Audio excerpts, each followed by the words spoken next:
Chapitre 10. Et il y eut une réunion des prêtres, et ils dirent, faisons un voile ou un tapis pour le temple du Seigneur. Et le prince des prêtres dit, appelez vers moi les vierges sans tache de la tribu de David. Et l'on trouva 7 de ces vierges. Le prince des prêtres vit devant lui Marie, qui était de la tribu de David, et qui était sans tache devant Dieu.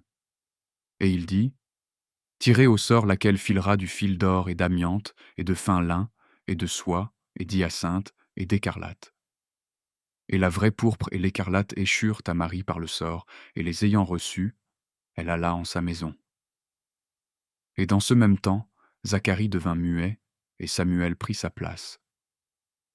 Jusqu'à ce que Zacharie t'adressa de rechef la parole, ô Marie. Et Marie, ayant reçu la pourpre et l'écarlate, se mit à filer. Chapitre 11. Et, ayant pris une cruche, elle alla puiser de l'eau, et voici qu'elle entendit une voix qui disait, je te salue Marie, pleine de grâce, le Seigneur est avec toi. Tu es bénie parmi toutes les femmes. Marie regardait à droite et à gauche afin de savoir d'où venait cette voix. Et, étant effrayée, elle entra dans sa maison, et elle posa la cruche, et ayant pris la pourpre, elle s'assit sur sous-siège pour travailler. Et voici que l'ange du Seigneur parut sa présence, disant, ne crains rien, Marie, tu as trouvé grâce auprès du Seigneur. Et Marie, l'entendant, pensait en elle-même, est-ce que je concevrai de Dieu et enfanterai-je comme les autres engendrent? Et l'ange du Seigneur lui dit, il n'en sera point ainsi, Marie, car la vertu de Dieu te couvrira de son ombre, et le Saint naîtra de toi, et il sera appelé le Fils de Dieu. Et tu lui donneras le nom de Jésus.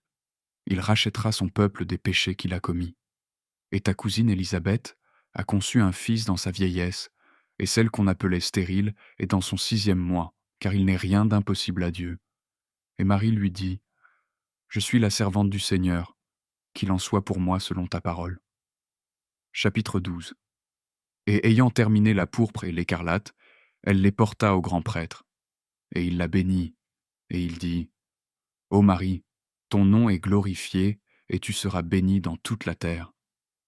Et Marie, ayant conçu une grande allégresse, alla vers Élisabeth, sa cousine, et elle frappa à sa porte. Élisabeth, l'entendant, courut à sa porte, et elle aperçut Marie, et elle dit, d'où me vient que la mère de mon Seigneur se transporte près de moi? Ce qui est en moi s'est élancé et t'a béni. Et les mystères que l'archange Gabriel avait annoncés à Marie étaient cachés pour elle.